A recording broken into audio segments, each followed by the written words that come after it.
Tinawag ako ng Diyos at sa pagtawag ng Diyos sa atin, susunod tayo dahil alam nating ang Diyos ang tunay na kayamanan ng tao. Hindi po ang Diyos ang susunod sa atin. Tayo ang susunod sa Diyos. Kung anong inspirasyon ang ibinigay niya sa atin ngayong umaga, ito ang ating susundin at ito ang ating susundan. Hindi ang inspirasyon ng mundo at inspirasyon ng panandaliang kagalakan o kasiyahan, sapagkat ang ating buhay ay natatapos sa kaligayahang kasama ang Diyos.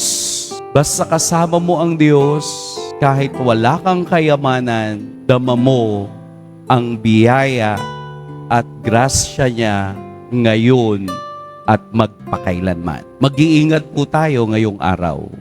Pagpalain tayo ng poong may kapal.